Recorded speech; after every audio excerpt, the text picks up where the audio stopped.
بسم اللہ الرحمن الرحیم۔ السلام علیکم ورحمۃ اللہ وبرکاتہ۔ ہارون رشید عرض کر رہا ہوں۔ عمران خان کو ایک بار پھر بہت بڑی غیبی مدد پہنچی ہے، بڑی خبر ہے۔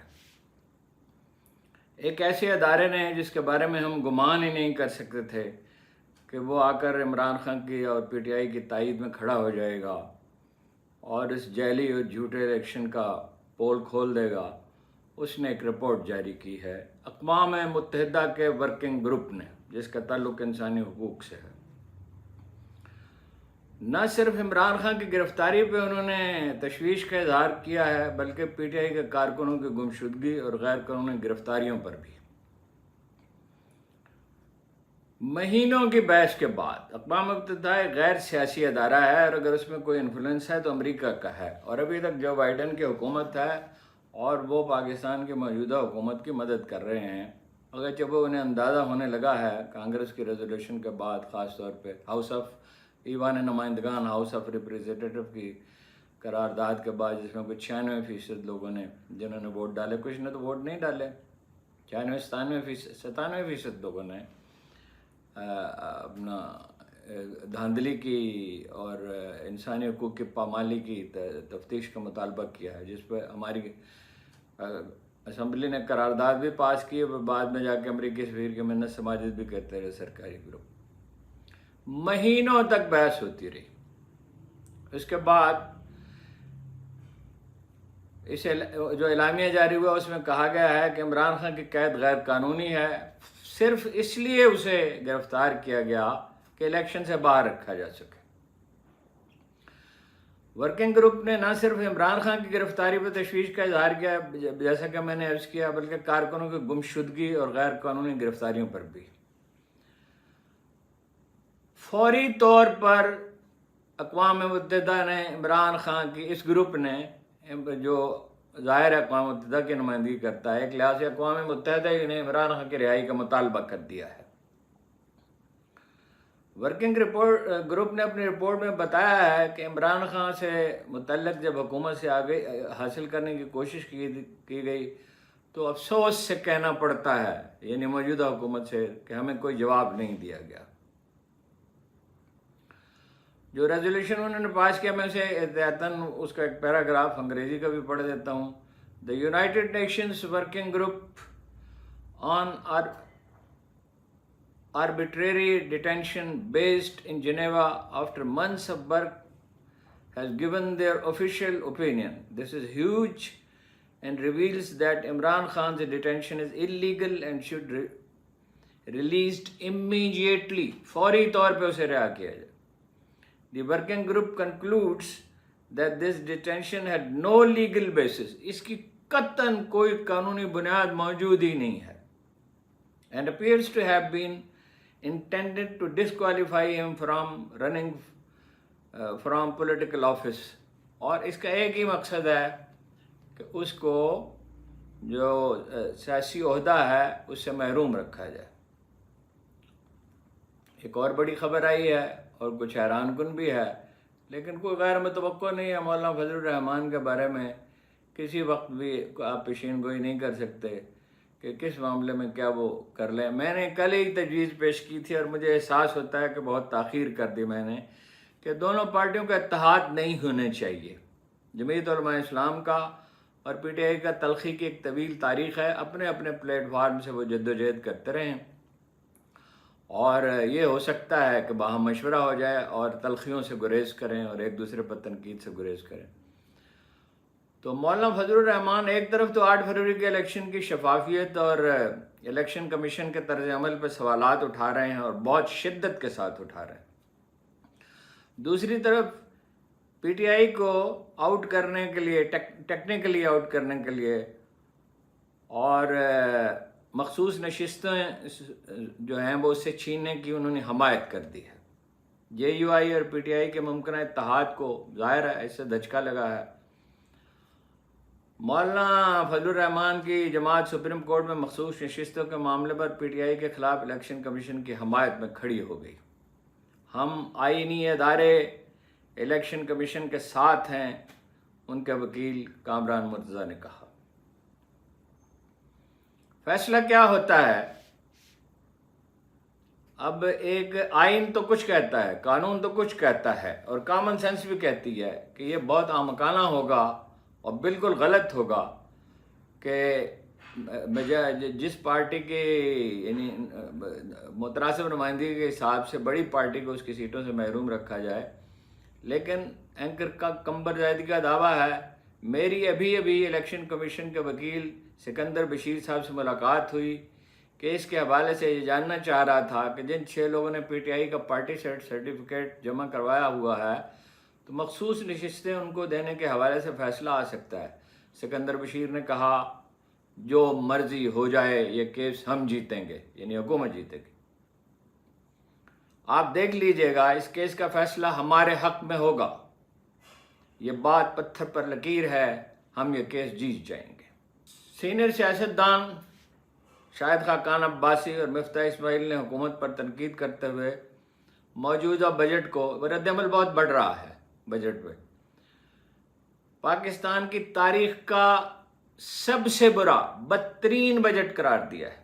اسلام آباد میں مفتاح اسماعیل کے ساتھ پریس کانفرنس کرتے ہوئے شاہد خاقان عباسی کا کہنا تھا موجودہ بجٹ پاکستانی معیشت کے لیے تباہ کن ثابت ہوگا. انہوں نے حکومتی بجٹ پر تنقید کرتے ہوئے کہا اس بجٹ کے تحت ملک کی معیشت نہیں چل سکتی. ٹیکس کا یکساں نظام ہونا چاہیے تھا، لیکن حکومت نے اپنے اخراجات کم کرنے کے لیے حکومت تیار نہیں ہے. وہ تو ظاہر ہے، یعنی سول سرونٹس کو بھی، سرونگ ہیں جو ریٹائرڈ ہیں، ان کو بھی ٹیکس میں چھوٹ دے دی گئی ہے، اور ایوان صدر کے اخراجات بھی بڑھ گئے، ایوان وزیر اعظم کے اخراجات بھی بڑھ گئے، اور بھی فضول خرچی کی بے شمار مثالیں ہیں. ان کا کہنا یہ ہے کہ تنخواہ دار طبقے پر اور ایکسپورٹر پر ٹیکس لگا کر معیشت کی ترقی کے امکان کو ختم کر دیا. سرکاری ٹیکس صرف تنخواہ دار طبقے سے حاصل کیا جا رہا ہے. اس بجٹ میں آج بھی نان فائل کی کیٹیگری موجود ہے اور یہ آج بھی ٹیکس نیٹ سے باہر ہے. یعنی اجازت دیتا ہے یہ بجٹ کہ آپ چاہیں تو ٹیکس ادا کریں اور چاہے تو نہ کریں. جب آپ نے کوئی پراپرٹی خریدنی ہو، کوئی گاڑی خریدنی ہو، کوئی سفر کرنا ہو تو آپ کو تھوڑا سا جرمانہ عائد کر دیا جائے گا. ٹیکس دینے کی کوئی ضرورت نہیں ہے. جاگیرداروں کو بچانا ہے اور نان فائلرز کو بچانا ہے. حکومت کسی کو ناراض نہیں کرنا چاہتی، اس لیے کہ اس کی سیاسی قیمت ہے، اور سیاسی قیمت ملک مسئلہ نہیں ہے، معیشت مسئلہ نہیں ہے، مسئلہ ہے اپنی بقا کا.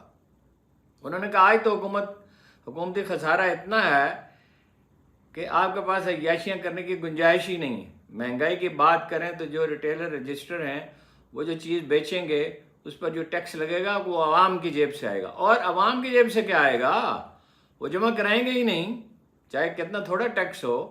مطلب ہوٹلوں والے جو بل ہمیں دیتے ہیں، دکاندار جو بل دیتے ہیں 16-17% پہلے ٹیکس تھا، اب شاید کچھ بڑھ گیا ہے، تو وہ کو اس کا اندراج تھوڑی کرتے ہیں. وہ تو دیکھیے سوویت یونین کی طرح ہر دکان میں ایک مشین رکھی ہوئی ہو اور اس میں جو ٹیکس ہے وہ امیجیٹلی فیڈ کر دیا جائے اور وہ سرکاری خزانے میں چلا جائے. لیکن ٹیکس وصول کون کرنا چاہتا ہے؟ یہ تو آئی ایم ایف کا پریشر ہے کہ وہ یہ کر رہے ہیں. اور اس میں بھی یہ ہے کہ جاگیردار جو ہے وہ استثناء ہے، جن سے آسانی کے ساتھ 400-500 روپے ٹیکس لیا جا سکتا ہے. ان کا مزید کہنا یہ تھا لیکن ہم جو ایل پی جی ڈیزل گیس سمگل ہو رہی ہے، ڈیزل سمگل ہو رہا ہے، اس کو نہیں چھیڑیں گے. یعنی حکومت یہ کہتی ہے ہم اربوں کی سگریٹس جو غیر قانونی طور پہ بک رہی ہیں اس کو نہیں چھیڑیں گے.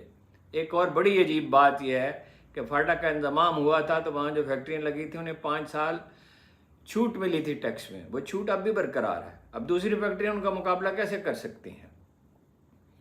پراپرٹی بیچنے پر 2.5 سے 4% ٹیکس ہے، لیکن اس میں ایسی شک رکھی گئی ہے جس کا دفاع نہیں کیا جا سکتا. آپ سولین اور ملٹری کے ریٹائرڈ لوگوں کو چھوٹ دے دی ہے آپ نے. جب آپ اس قسم کی شکل رکھتے ہیں تو لوگ سوال پوچھیں گے. سوال نہیں پوچھیں گے، لوگ بہت مضطرب ہیں، بے چین ہیں. ایک اور معاملہ سمجھ سے باہر ہے، برآمدات کے شعبے پر ٹیکس کیوں لگایا گیا؟ 1.5 سے 2% ٹیکس کم سے کم لگایا جائے گا جبکہ آپ کو سب سے زیادہ ڈالرز کی ضرورت ہے، یعنی برآمدات کو ڈسکریج کیا جائے گا کہ فارن ایکسچینج بڑھ نہ جائے۔ شاہد خاقان عباسی نے یہ بھی کہا، آپ ملک کے تنخواہ دار طبقے کو کیا پیغام دے رہے ہیں کہ ملک چھوڑ کر چلے جائیں، میں حکومت ہوں، میں اپنے اخراجات کم نہیں کروں گی لیکن بوجھ تم پر ڈالوں گی۔ پھر وہ پوچھتے ہیں ان حالات میں یہ ملک کیسے چلے گا؟ آپ سے عرض کیا کہ رد عمل بڑھ رہا ہے۔ امیر جماعت اسلامی حافظ نعیم الرحمان نے کہا کہ 12 جولائی کو مہنگائی اور بھاری ٹیکسز کے خلاف اسلام آباد میں دھرنا دیا جائے گا۔ ملک گیر ہڑتال پر غور کر رہے ہیں، حکومت کو ظالمانہ ٹیکس ختم کرنے پر مجبور کر دیں گے۔ پٹرول اور گیس کی قیمت میں اضافہ کیا، پھر IMF کے ٹیکسز لائے جا رہے ہیں، اس کی تجویز کر دیں۔ یعنی امیر جماعت اسلامی نے کہا کہ فری پٹرول اور بجلی لینے والے جنرل، فوجی افسران، ججز کہتے ہیں کہ ہم مراعات نہیں لیں گے۔ محدود طبقہ ترقی کر رہا ہے اور مڈل کلاس جو ہے وہ فارغ ہو گئی، مطلب مڈل کلاس جو ہے اس کا بیڑا غرق ہو گیا۔ 2-3 لاکھ روپے والا تنخواہ دار طبقہ سخت پریشان ہے، اگر اس کا اتنا ہی ٹیکس کٹے گا تو وہ کیسے اپنے اخراجات پورے کر سکے گا؟ جسٹس قاضی فائز عیسی صاحب ڈٹے ہوئے اپنے موقف پہ کہ سیٹیں نہیں دیں گے PTI کو۔ وہ تو خیر میں نے ان کے وکیل کی بات آپ کو سنا دی۔ جسٹس جمال مندوخیل نے کہا کہ بلوچستان عوامی پارٹی کا معاملہ کھولیں گے، یعنی انہیں تو سیٹیں دے دی گئی تھی حالانکہ انہوں نے کوئی فہرست جمع نہیں کرائی تھی۔ تو 2018 کا الیکشن بھی کھل سکتا ہے۔ اب بتائیے اس کا کوئی بحث سے کوئی تعلق ہے اس معاملے کا؟ اس پر قاضی عیسی صاحب نے فرمایا کہ پھر چیئرمین سینٹ کا الیکشن بھی کھل سکتا ہے، اور ایک مرحلے پر انہوں نے یہ بھی کہا مجھے تو یہ سمجھ نہیں آ رہی سپریم کورٹ سے مانگا کیا جا رہا ہے، سپریم کورٹ سے انصاف مانگا جا رہا ہے اور کیا مانگا جا رہا ہے؟ جس کی جتنے سیٹیں ہیں تناسب سے اس کو سیٹیں دی جائیں۔ ایک خبر یہ ہے کہ چیئرمین عمران خان اور ان کے بیٹوں کے درمیان ملاقات کی درخواست جو ہے وہ ADC راولپنڈی میں ATC اینٹی ٹیررسٹ کورٹ میں دائر کر دی گئی ہے۔ بیٹوں سے ملاقات کے لیے بھی یعنی التجا کرنی پڑتی ہے عدالت سے۔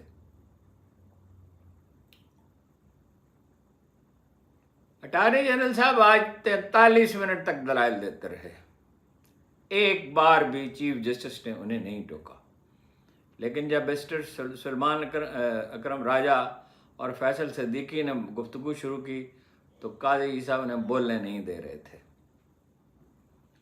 یہی اہم خبریں تو یہ ہیں، لیکن ایک اور خبر ہے جی۔ پاکستان تحریک انصاف کی کور کمیٹی کے اجلاس میں 3 اہم قراردادیں متفقہ طور پر منظور کر لی گئی ہیں۔ سیکرٹری جنرل عمر ایوب خان کا بطور سیکرٹری جنرل استعفیٰ منظور نہ کرنے کی سفارش کی گئی ہے۔ پارٹی عہدے سے اپنا استعفیٰ واپس لینے کی ان سے درخواست بھی کی گئی ہے۔ مشکل وقت میں پارٹی چھوڑنے والوں کے پاس باہر بیٹھ کر پارٹی معاملات پر تبصرہ رائے کرنے کا کوئی اخلاقی جواز نہیں، ریزولوشن میں کہا گیا۔ مشکل وقت میں راہیں جدا کرنے والے لوگ پارٹی کے لیے پھر سے قابل قبول نہیں ہوں گے۔ وہ تمام افراد جنہیں اپنے کیے پر افسوس ہے ان کے متعلق فیصلہ تاحیات اور بانی چیئرمین عمران خان کی ثوابدید پر ہوگا۔ اس میں بہت بڑا بلنڈر کر گئے فواد چودھری، انہوں نے کسی کو چھوڑا ہی نہیں، ہر آدمی پہ تنقید کی، حالانکہ اگر وہ صرف خاموش رہتے۔ ایک جنرل صاحب میرے جاننے والے تھے، ان کے بھائی صاحب میرے پاس آئے جب چیف آف آرمی اسٹاف کا انتخاب ہونا تھا، ایک دوستانہ مشورے کے لیے۔ وہ میرا پروگرام وغیرہ سنتے تھے، کالم پڑھتے تھے اور کچھ حسن ظن مجھ سے رکھتے تھے۔ انہوں نے کہا کہ میرے بھائی جو ہیں فلاں جنرل، اس وقت بھی وہ ایک اہم عہدے پہ تھے، تو وہ جو ہے وہ فلاں یورپین حکومت وہاں وہ رہے ہیں، وہ ان کے خلاف ہے، لابی ہو سکتی ہے۔ آپ کا مشورہ کیا ہے؟ میں نے کہا میرا مشورہ یہ ہے مکمل خاموشی، نہ کسی کے حق میں کوئی بات کریں، نہ کسی کے خلاف کریں، نہ اپنے بارے میں کوئی بات کریں۔ چنانچہ انہیں ایک بڑا عہدہ مل گیا، چیف آف آرمی اسٹاف تو وہ نہیں بن سکے۔ بعض اوقات خاموشی سے بہتر کوئی چیز نہیں ہوتی، اور فواد صاحب کے لیے خاموش رہنا بڑا مشکل ہے۔